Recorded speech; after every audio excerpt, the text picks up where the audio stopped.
But other than that, I tried my best, and I'm going up, and now I'm going to get a lightweight tail. And DeMarco, you might be next.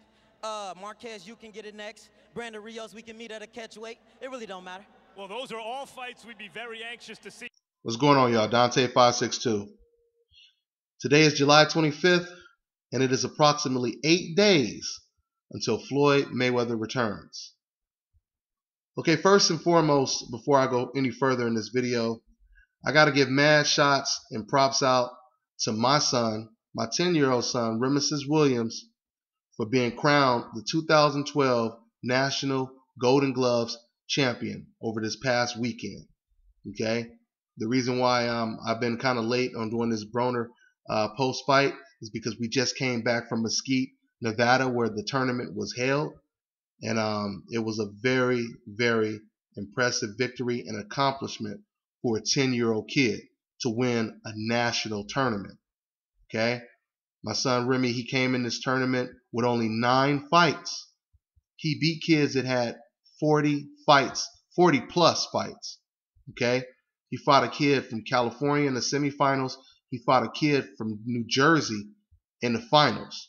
A kid that I had actually seen get interviewed on BoxingScene.com about 2 years ago.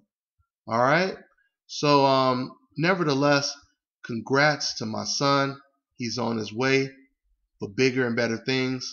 This was his first tournament that he had ever been in, or I'm sorry, this is his first tournament that he's won. Okay, so yeah. Now for the business at hand. Adrian, the problem, Broner. You know, I have been talking about this being a serious test for Adrian Broner. I thought this was a step up, you know, before the fight, you know, had even happened. The fact that Vicente Escobedo, he has an extensive amateur pedigree. You know, he's a former Olympian. You know, his amateur background is actually way more impressive than Adrian Broner's is. You know, so you know, with knowing that Vicente had an American style of boxing, you know, a guy who uses an educated jab, who knows how to throw combinations, who has good defense or decent defense as far as an opponent goes. You know, a person who had height on his side, he was actually taller than Broner, you know, had a little bit of power. All of these things, you know, I took into consideration, and I felt that if Broner could be impressive against somebody like Escobedo, a guy who had never been knocked out before, right, then as far as I'm concerned, it would almost erase the Ponce de Leon performance, you know, and I think he did that. I was very impressed in this performance. I mean, nevertheless, like I said, yeah, we have to keep in mind, you know, Broner did come in overweight, but let's just also remember at the night of the fight, Broner was 147, and I believe Vicente was he came in at 142. Okay, so it was a little bit of a size advantage, but we also have to remember that the majority of times when people don't make weight and they come in, they look horrible. Look at Brandon Rios against Richard Abreu. You know, he looked horrible. Look at Joan Guzman against the African guy that he fought, you know, a couple years back. He didn't look too good when he didn't make weight. You know, Adrian Broner, he didn't make weight, and he came in looking fantastic against a very credible opponent. Okay, I like a couple things in that fight. You know what I noticed in this fight is the difference from the Perez fight. You could kind of see Broner just playing with the guy, and even though it was a perfect performance, but it seemed like he was just playing, just having a good time.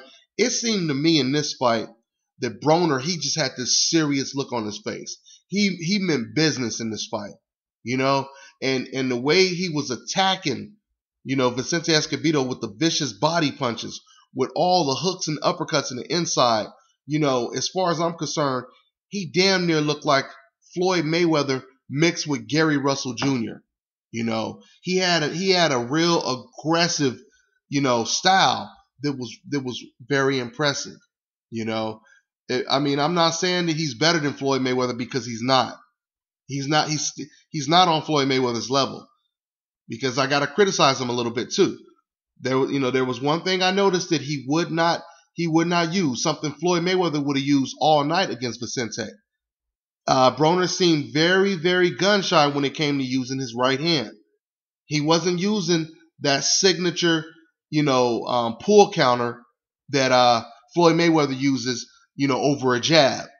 Floyd Mayweather would have been killing Vicente. Every time Vicente threw a jab, Floyd Mayweather would have been, throwing his right hand right over his jab and killing Vicente. That's one thing I gotta criticize Broner for.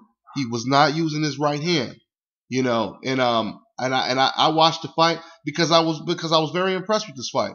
When I watch a fight multiple times and I'm doing it just for the entertainment, like, I get off of work or something and I'm like, you know what, let me chill and watch this Broner Vicente fight, because I felt that fight was that entertaining. Okay?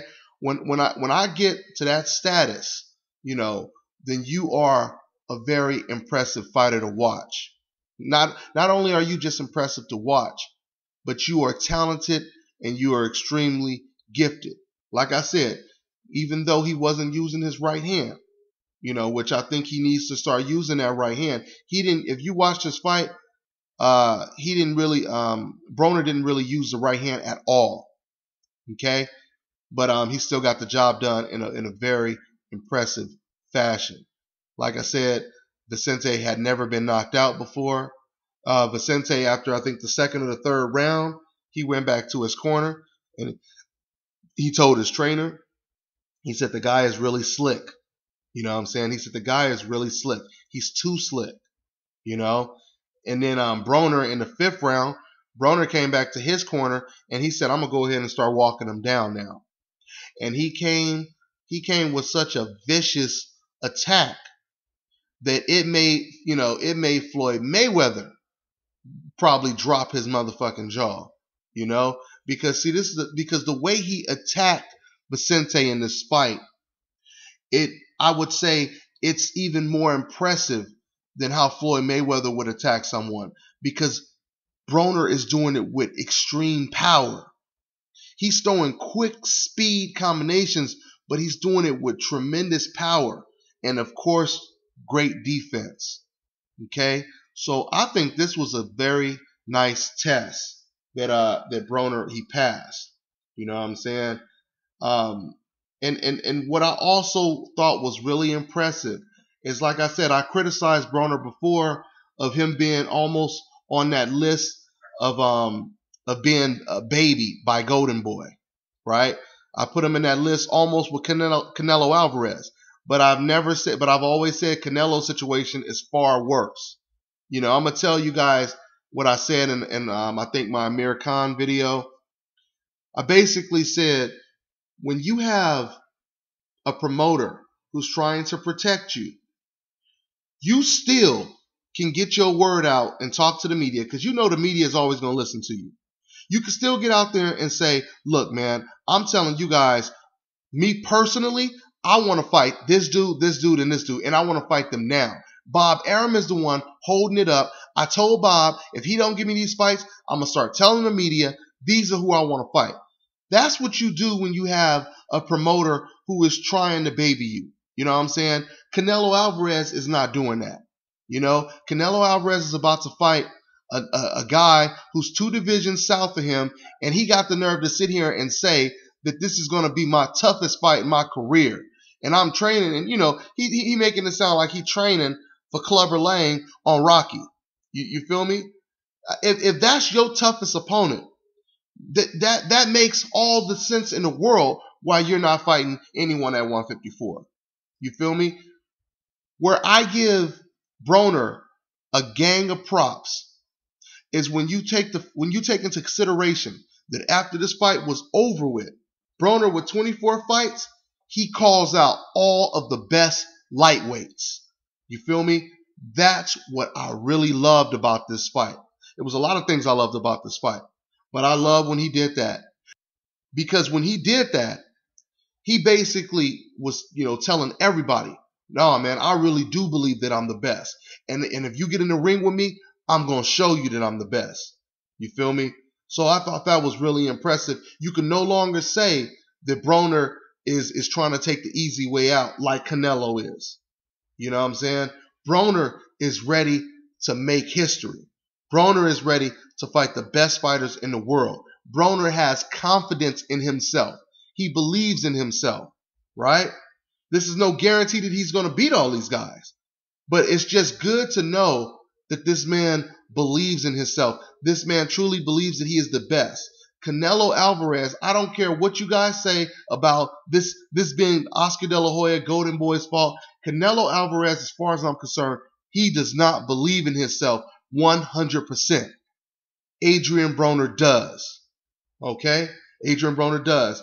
And what makes this even more ironic and impressive to me with Broner calling out these good lightweights was the response that these lightweights came back with when they found out that Broner called them out.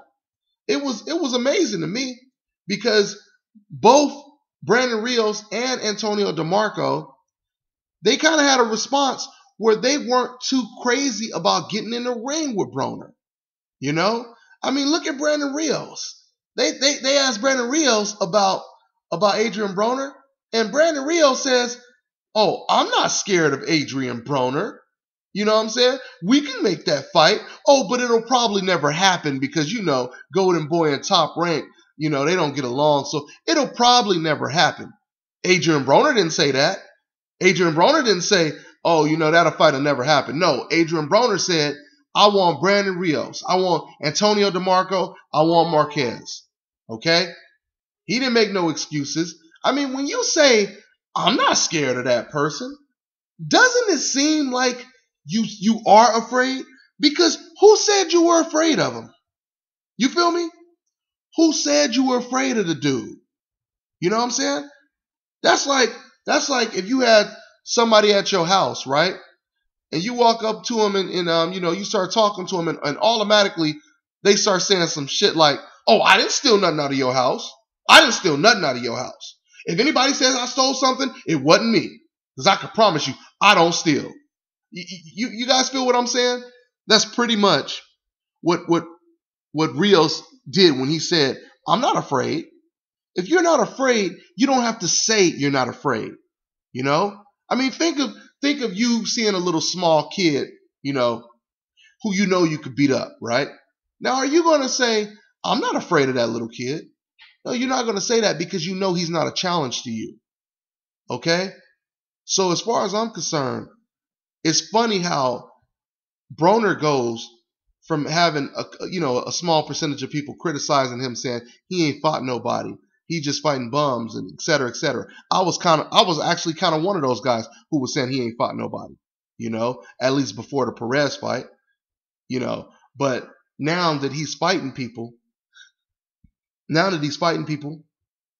you actually have the opponents that are acting like they're not too crazy to get in the ring with him. That says a lot about Adrian Broner, okay? Antonio DeMarco, his response. Another response that did not sound like he was very eager to get in the ring with Broner. You know, he basically said, oh, well, it's good to know that he feels that I'm important enough to mention. And, you know, I'm not even really thinking about Broner right now. And I'm more focused on my next opponent. And, you know, who knows? Who knows what can happen in the future? This is pretty much what he said. These guys, they are impressed with Broner just like I am. That's what that tells me, guys. They are impressed with Broner just like I was. I mean, we already know Floyd Mayweather is the best fighter in the world. The worst thing you can do is give Floyd Mayweather tremendous punching power. Okay? And this is what Adrian Broner has.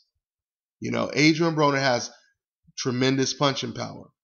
I don't know how many weights he can carry it, you know, to without cheating and taking some dope and shit, you know. But he's very impressive. He's very impressive. Like I said, you give a Floyd Mayweather punching power, and you got Adrian Broner.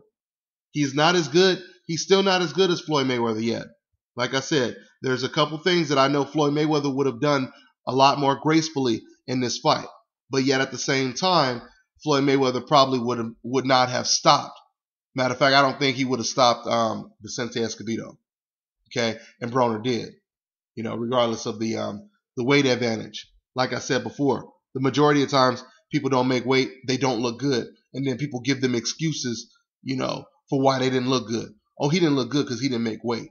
You know what I mean? Wasn't the case with Broner. Was not the case with Broner. You know, going back to Brandon Rios. This is the thing with Brandon Rios. Brandon Rios, he has that Antonio Margarito style, right? Very easy to hit. This is how I look at fighters who fight like Brandon Rios. The undefeated ones who, you know, who have a good promoter. They, you know, they have a big name, and you could tell the promoter is trying to, you know, is trying to market them to be the next star. This is how I see those type of fighters. You know, when you go to a club or a bar, you see a chick completely faded, drunk out of her goddamn mind, right? And she not bad looking, right? I mean, hell, this is damn near what a single man goes to the club or the bar for. It's for an easy pick, right? So you seeing this broad, and you trying to race over there to be the first one to smash, because you know that this is an easy pick, right? I mean, if this broad turned you down, then your game must be whack as hell, or you must be ugly as all get out, right? That's the only way you really gonna get turned down, because this is a goddamn damn near 90% chance that you gonna score on this, right? Easy pick. Everybody racing to get over here and take advantage of this easy ass smash. That's what I see when I look at Brandon Rios. Brandon Rios is the drunk chick at the club. That's who he is. He's the drunk chick at the club. He is good looking when it comes to an opponent been on your resume, and he is an easy opponent, at least for a smart, slick fighter like an Adrian Broner, a fighter who, you know, who is the complete package. You know what I'm saying? He looks good on your resume, and he would be easy to beat. And just like a virgin, you want to be the first person to hit. You want to be the first person to get that, because we all know that no one gets more credit. You know what I'm saying? Being with, you know, no one gets more credit sleeping with a virgin than getting credit being second, third, fourth on the list when it comes to that chick, right? So basically, Brandon Rios is the drunk chick in the club, and Adrian Broner and a couple other people, they run into him trying to be the first person to expose him. And let me just say this: if Adrian Broner gets that Brandon Rios fight, which Brandon Rios will be the naturally bigger fighter, if Adrian goes in there and he beats Rios, that is when I would put him in the top 10 pound for pound. Matter of fact, if Adrian Broner even beats Antonio DeMarco, any of the three fighters that he named, if he beats any of those fighters, he jumps to the pound for pound top 10 list. Okay? So, once again, shouts out to Adrian Broner. He looked very impressive. I thought that this was a test that he had to pass with flying colors. Like I said before, I thought that this was the fight that he could make up for how he looked in the, you know, Ponce de Leon fight. He did that. All right. And on top of all of that, this man is calling out the best opponents. He ain't trying to go down to junior featherweight and fight some bum down there. You know what I mean? He ain't trying to fight some old dude who just came off of a loss. He wants to fight the best. All right. So that's pretty much all I got to say about Adrian Broner on this video. I do want to make a note for those of you guys probably have been hearing the word I haven't been able to respond to your comments. You know, I love responding to comments, but for some reason, as you guys have probably heard, there's something wrong with YouTube right now, where every time I try to hit the reply button, it's not allowing me to reply to comments. So if you don't get a response from me, that's the reason why. You know, hopefully this situation will be taken care of and we can get back to business at hand. Okay, and for further reference, or for future reference, I'm just letting you know that I'm also going to do a extended video on Adrian Broner, because I also want to talk about, you know, how he's perceived in the sport, you know, from the people who hate him and the people who love him. I'm gonna do a real good video on that and break that down, so we can see the double standard and the ridiculous hypocrisy, you know, when it comes to that as well. Okay, so that's pretty much all I got to say on this video, and like always, I'm on to the next one.